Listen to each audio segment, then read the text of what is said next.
Good morning students, मैं करण सिंह आज की क्लास में आप सभी का स्वागत करता हूं।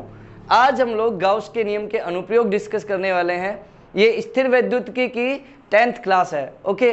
और इस क्लास में हम लोग गाउस के नियम के अनुप्रयोग देखेंगे। लास्ट क्लास में हमने गाउस के नियम को डिस्कस किया था। गाउस का नियम क्या है, गाउस के नियम की सहायता से हम क्या ज्ञात कर सकते हैं। हमने देखा था गाउस के नियम की सहायता से हम विद्युत क्षेत्र ज्ञात कर सकते हैं, ठीक है। और गाउस के नियम को उपयोग किस प्रकार से करना है वो सब हम लोगों ने डिटेल में डिस्कस किया था। एक बार उसका क्विक रिकैप लेते हैं और फिर हम लोग गाउस के नियम के अनुप्रयोग देखने वाले हैं, ठीक है। तो चलो एक बार गाउस के नियम को देख लेते हैं। तो गाउस का नियम क्या था?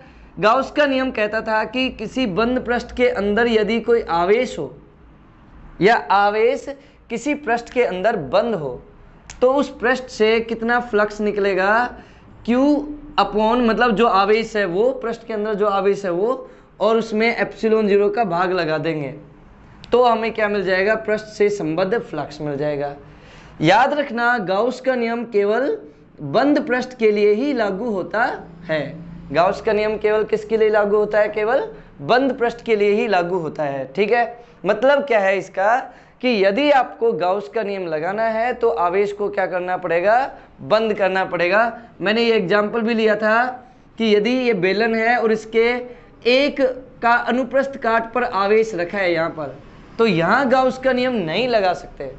यदि आवेश इसके अंदर है तो लगा सकते हैं, लेकिन यदि आवेश इसके एक अनुप्रस्थ काट पर है, सिरे पर है, तो यहाँ गाउस का नियम नहीं लगा सकते। यदि यहाँ गाउस का नियम लगाना चाहते हैं तो हमें इस आवेश को क्या करना पड़ेगा, बंद करना पड़ेगा, ठीक है। तो आई होप कि आपको ये सब बातें याद होंगी, ठीक है।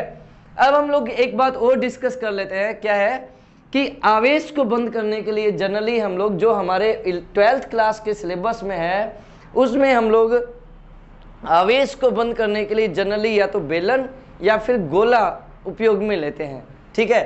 तो आप ये याद रखना कि किसी बेलन के अंदर यदि आवेश हो तो बेलन से 3 पृष्ठों से फ्लक्स निकल सकता है। एक तो इस वाले अनुप्रस्थ काट से, एक इस वाले अनुप्रस्थ काट से, 2 पृष्ठ होते ना, और एक वक्राकार पृष्ठ होता है। यदि ये बेलन है तो इसका जो इसके चारों ओर का जो पृष्ठ है उससे तो 3 प्रकार का फ्लक्स निकलता है। मान लो ये φ1 और ये φ2 और ये φ3, तो किसी बेलन से निकलने वाला कुल फ्लक्स कितना होगा, φ1 प्लस φ2 प्लस φ3, ठीक है। जबकि गोले की बात करें, गोले के अंदर आवेश हो तो फ्लक्स निकलेगा फाई बराबर कुल फ्लक्स कितना होगा, बंद समाकलन E vector dot ds vector. इधर क्योंकि गोला पूरा है अपने आप में एक ही पृष्ठ है तो इधर अपने को अलग अलग पृष्ठ कंसीडर करने नहीं पड़ेंगे गोले में, इसलिए बंद समाकलन का उपयोग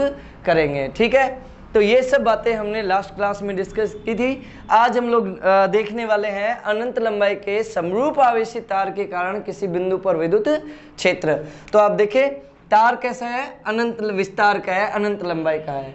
और कैसा तार है, समरूप आवेशित तार है।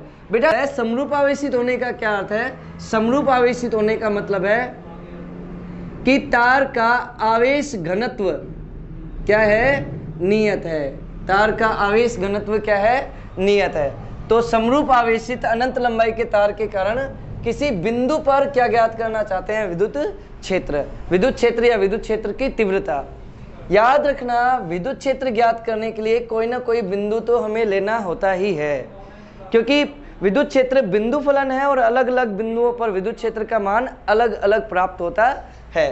तो मैंने एक अनंत लंबाई का आवेशित तार लिया है, ठीक है, और इस पर मैंने कोई बिंदु लिया O, और O से R दूरी पर P बिंदु लिया मैंने। देखो P बिंदु, इस P बिंदु पर हमें विद्युत क्षेत्र ज्ञात करना है, मीन्स हमें EP फाइंड आउट करना है। P बिंदु पर विद्युत क्षेत्र कितना है वो हमें निकालना है। तो आप ये याद रखें आवेशित तार के लिए जो विद्युत क्षेत्र है ना, आवेशित तार के लिए विद्युत क्षेत्र तार के किधर होता है, लंबवत होता है सदैव। तार के किधर होता है, लंबवत होता है। तो हमें अभी यही सिद्ध करना है। एक आवेशित तार ले लेता हूं, वो भी अनंत लंबाई का, अनंत का ले सकता हूं या सीमित लंबाई का ले सकता हूं, ठीक है। अब आप देखो इस तार के कारण हमें विद्युत क्षेत्र निकालना है। और ये तार कैसा है? आवेशित है, समरूप आवेशित है। समरूप आवेशित है इसका मतलब आवेशों के बीच हम लोग गैप एक समान रखेंगे। ओके, ये इस बात का ध्यान रखेंगे कि आवेशों के बीच गैप समान है, घनत्व एक नियत है, इसका ये मतलब है। तो हम एक आवेशित तार ले लेते हैं जो आवेशित है प्लस आवेश से, और इसका जो मध्य बिंदु ले लेता हूं मैं O, ठीक है, और O से R दूरी पर कोई बिंदु ले लेता हूं P, और हमें P बिंदु पर विद्युत क्षेत्र बताना है। सतत आवेश वितरण परिकल्पना में हम लोगों ने पढ़ा था कि किसी भी पिंड को अल्पांशों से मिलकर बना हुआ मानते हैं। तो मैं इस तार पर दो अल्पांश ले लेता हूं। एक अल्पांश ले लिया मैंने A1, एक अल्पांश कौन सा ले लिया? A1, कितनी दूरी पर? O से कितनी दूरी पर? L दूरी पर। और एक अल्पांश कौन सा ले लिया? A2, और वो भी कितनी दूरी पर लिया मैंने? L दूरी पर ही लिया है, मतलब दोनों तरफ O के दोनों तरफ दो अल्पांश ले लिए। हमें पता है आवेशित अल्पांश विद्युत क्षेत्र पैदा करता है बिंदु आवेश की भांति। तो A1 अल्पांश के कारण P बिंदु पर विद्युत क्षेत्र होगा इस तरफ। ओके, विद्युत क्षेत्र होता है R कैप के अनुदिश, R वेक्टर के अनुदिश। तो मैं इधर लिख देता हूं A1 का विद्युत क्षेत्र है dE1 वेक्टर, और वो किधर है? R1 सदिश के अनुदिश, मतलब A1P दिशा में है, ठीक है। और जो A2 अल्पांश है उसका विद्युत क्षेत्र है इस तरफ, और कितना है? dE2 वेक्टर है, और किधर है? A2P सदिश के अनुदिश है, मतलब R2 सदिश के अनुदिश है, ठीक है। अब यहाँ पर परिणामी विद्युत क्षेत्र निकालना है तो हम लोग समांतर चतुर्भुज का नियम का उपयोग कर सकते हैं। समांतर चतुर्भुज का नियम क्या कहता है कि यदि दो सदिश किसी समांतर चतुर्भुज की आसन्न भुजाओं पर एक्ट कर रहे हों, कार्यरत हों, तो उनका परिणामी सदिश विकर्ण द्वारा दर्शाया जाएगा। तो यहीं से समांतर चतुर्भुज का नियम लगाते तो भी ये बात क्लियर होती है कि इन दोनों विद्युत क्षेत्रों का परिणामी विद्युत क्षेत्र होगा विकर्ण के अनुदिश। मतलब यहाँ पर एक यदि समांतर चतुर्भुज की कल्पना करता हूँ तो विद्युत क्षेत्र किस तरफ आएगा? विकर्ण के अनुदिश। और यहाँ पर जो विकर्ण आएगा वो तार के लंबवत ही होगा। ये भी एक अप्रोच है, समांतर चतुर्भुज के नियम से भी हम साबित कर सकते हैं, ठीक है। एक आइडिया ये है हमारे पास कि हम लोग dE1 और dE2 को घटकों में बांट लें। तो हम लोग dE1 और dE2 के द्वारा OP रेखा के साथ मान लेते हैं कि अल्फा कोण बनाया गया है, सही। तो dE1, आप देखिए ये कोण अल्फा है तो ये वाला कोण भी क्या होगा? अल्फा, और ये अल्फा है तो ये भी अल्फा होगा, मतलब शीर्षाभिमुख कोण बराबर होते हैं, आमने सामने के कोण बराबर होते हैं, सही। अब देखो भौतिक राशि जिस अक्ष के साथ कोण बनाती है उधर कोस घटक आता है, ठीक है। तो dE1 का इधर कौन सा घटक आएगा? कोस घटक आएगा, तो यहाँ होगा dE1 cos अल्फा। और इसके लंबवत अक्ष पर इधर कौन सा घटक आएगा? dE1 sin अल्फा, सही।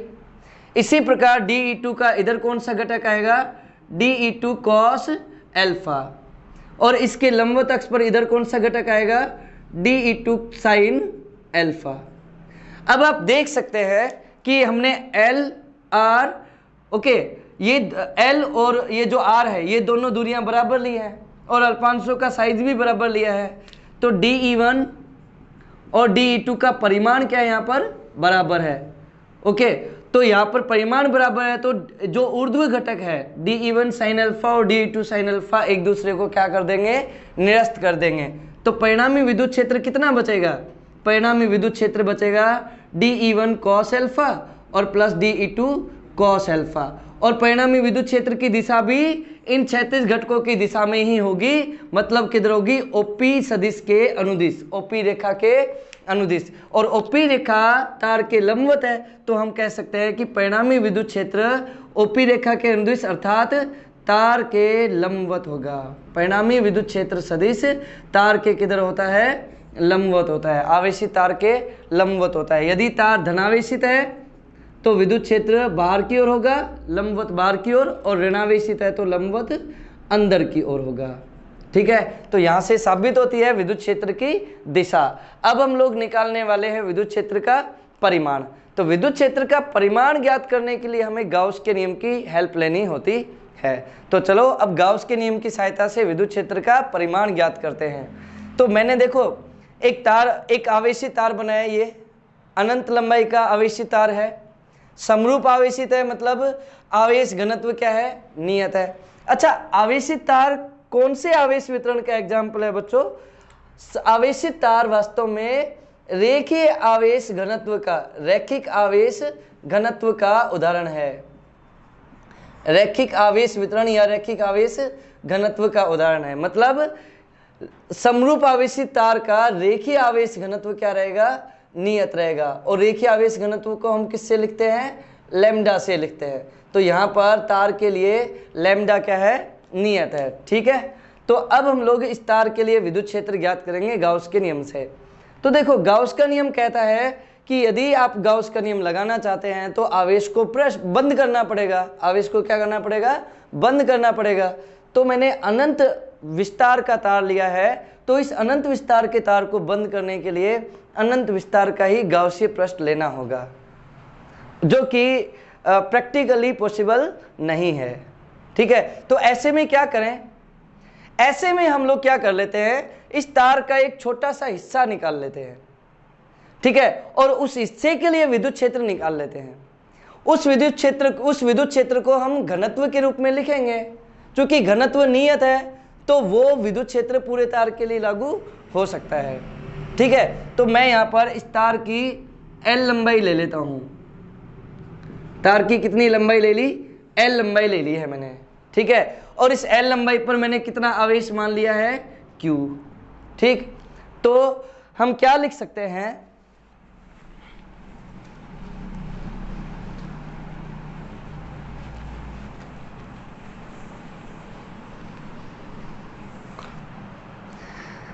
तो यहां पर हम लोग क्या लिख सकते हैं, रैखिक आवेश घनत्व लैम्डा बराबर क्या हो जाएगा, यदि L लंबाई पर Q आवेश है तो लैम्डा बराबर होगा Q बटा L। इकाई लंबाई में आवेश को ही रेखीय आवेश घनत्व लैम्डा कहते हैं। तो यहां से Q बराबर क्या आ जाएगा, Q बराबर आ जाएगा लैम्डा इंटू L। ये समीकरण नंबर 1 मार्क कर लेते हैं। अब गाउस का नियम लगाएंगे तो इस आवेश को जो हमने कंसीडर किया है उस आवेश को बंद करना पड़ेगा।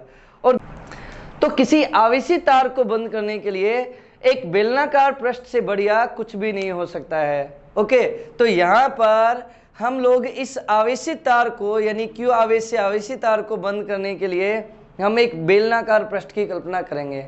और उस बेलनाकार पृष्ठ के गुण क्या क्या होंगे, उस बेलनाकार पृष्ठ की त्रिज्या तो R होगी, क्योंकि R दूरी पर ही हम विद्युत क्षेत्र ज्ञात करना चाहते हैं। और उस बेलनाकार पृष्ठ की लंबाई क्या लेंगे, L, क्योंकि हमें L लंबाई के तार को ही बंद करना है। तो देखो, मैंने एक बेलनाकार पृष्ठ लिया है यहाँ पर। ठीक है, यहाँ पर मैंने एक बेलनाकार पृष्ठ लिया है जो इस तार को बंद कर रहा है। इस प्रकार से मैंने एक बेलनाकार पृष्ठ कंसिडर किया है यहाँ पर, देख रहे हैं। और ये जो बेलनाकार पृष्ठ लिया है जो इस Q आवेश को बंद कर रहा है, इस बेलनाकार पृष्ठ को ही मैं क्या कह रहा हूँ, बेलनाकार गाउसीय पृष्ठ। क्या कह रहा हूँ, इसी को गाउसीय पृष्ठ। ठीक है, मान लेते हैं इसके 3 पृष्ठ है, S1 S2 और एक ये जो है कौन सा पृष्ठ है, एक ये जो वक्राकार पृष्ठ है ये S3। तो कितने पृष्ठ है इसके, 3 पृष्ठ है, S1 S2 और S3। मैंने अभी बताया था कि किसी भी बेलन से 3 दिशाओं 3 पृष्ठों से फ्लक्स निकलता है तो कुल फ्लक्स कितना निकलेगा, बेलनाकार गाउसीय पृष्ठ से कुल फ्लक्स निकलेगा फाई बराबर φ1 प्लस φ2 प्लस φ3।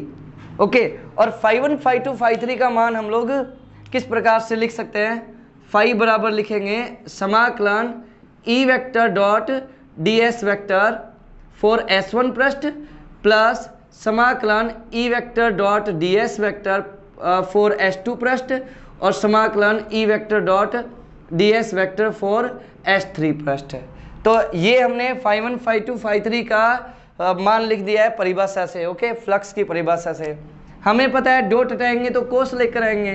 तो फाई बराबर क्या लिखा जाएगा, यहाँ पर फाई बराबर लिखा जाएगा समाकलन S1 E ds cos theta और प्लस समाकलन S2 E ds cos theta, similarly S3 समाकलन E ds cos थीटा। अब हमें यहाँ पर S1 S2 S3 के लिए क्या निकालना है, थीटा निकालना है। थीटा क्या होता है, E और ds के बीच का कोण। तो देखो, मैं विद्युत क्षेत्र की दिशा तो पहले ही दिखा देता हूँ यहाँ पर। विद्युत क्षेत्र की दिशा होगी तार के लंबवत, तार के लंबवत है मतलब इस दिशा में होगी। S1 के S2 के लिए भी इस दिशा में तार के लंबवत, S3 के लिए भी इस दिशा में तार के लंबवत और S1 के लिए भी इस दिशा में तार के लंबवत होगी। अब हमें ds क्या होता है, पृष्ठ पर लिए गए अल्पांश का क्षेत्रफल सदिश। तो यदि मैं यहाँ पर S2 पर अल्पांश लूंगा तो उस अल्पांश का क्षेत्रफल पृष्ठ के लंबवत होगा। मतलब यदि ये मैंने बेलन लिया है तो इस बेलन के लंबवत बाहर की ओर होगा, क्षेत्रफल की दिशा पृष्ठ के लंबवत बाहर की ओर होती है। तो इस वाले पृष्ठ के लंबवत बाहर की ओर मतलब इस तरफ होगा ds सदिश, ऊपर की तरफ। सही। तो यहाँ पर E और ds के बीच कोण कितना आया, यहाँ पर कोण आया है S2 के लिए 90 डिग्री। ठीक है। S1 के लिए देखें, विद्युत क्षेत्र तो इस तरफ है ही, और यहाँ पर यदि मैं ds लूंगा तो ds की दिशा किधर आएगी, पृष्ठ के लंबवत बाहर की ओर, मतलब इस तरफ होगा, नीचे की तरफ। वो दिख रहा है ना आपको। अच्छा, विद्युत क्षेत्र और ds के बीच यहाँ भी कोण कितना है, 90 डिग्री है। अब हम लोग S3 के लिए देखें, S3 ये वाला पृष्ठ है वक्राकार, S3 ये वाला पृष्ठ है, देखें ये वाला पृष्ठ।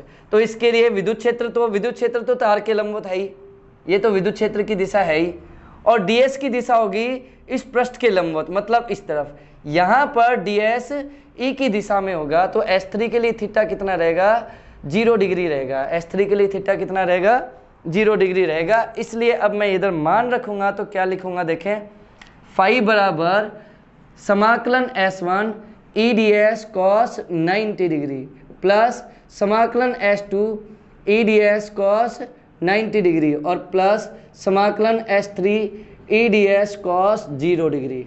ओके, ये आ गया हमारे पास कुल फ्लक्स जो इस बेलनाकार गाउसियन पृष्ठ से निकल रहा है। तो फाई बराबर आ जाएगा cos 90 की वैल्यू कितनी होती है, 0। दूसरे यहाँ भी cos 90 है तो 0, और इधर cos 0 की वैल्यू कितनी होती है, 1। तो E तो बाहर आ जाएगा और समाकलन S3 ds। ओके, ds जो अल्पांश लिया है हमने S3 पृष्ठ पर लिया है, और S3 कौन सा पृष्ठ है, वक्राकार पृष्ठ है, और किसी भी बेलन के वक्राकार पृष्ठ का क्षेत्रफल कितना होता है, फाई बराबर E इंटू कितना पृष्ठ होगा, कितना क्षेत्रफल होगा इस बेलनाकार पृष्ठ का, बेलनाकार वक्राकार पृष्ठ का, 2 पाई r इंटू उसकी ऊंचाई यानी कि L, 2 पाई r इंटू L। तो फाई बराबर आ गया E इंटू 2 पाई आर एल। इक्वेशन नंबर मैं 2 मार्क कर लेता हूं इसको। ठीक है।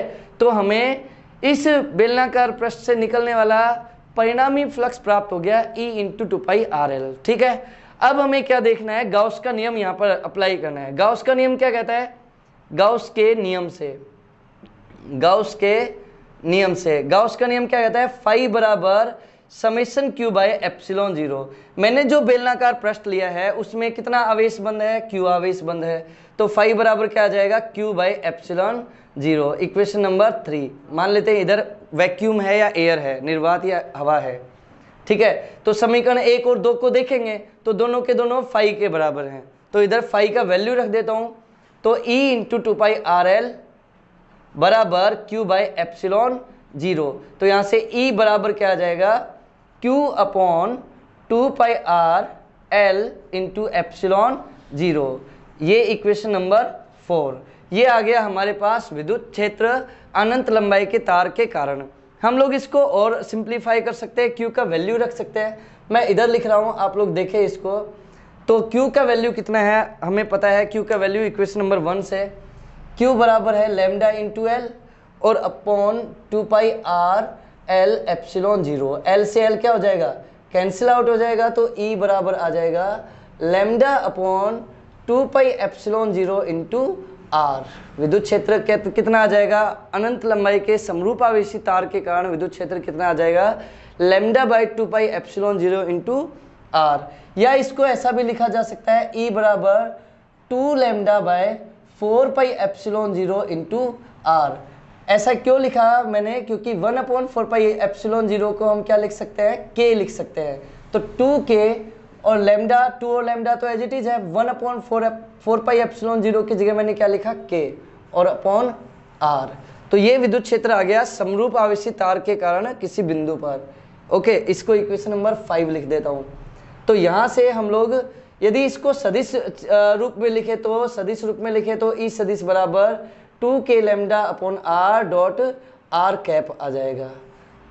ओके, तो इस प्रकार से हमने अनंत विस्तार के तार के कारण किसी बिंदु पर विद्युत क्षेत्र ज्ञात किया है। अब इस इक्वेशन नंबर 5 और 6 से हमें क्या क्या निष्कर्ष मिलते हैं, उन निष्कर्षों को डिस्कस करें। तो विद्युत क्षेत्र जो है किसी तार के कारण वो लैम्डा के समानुपाती होता है।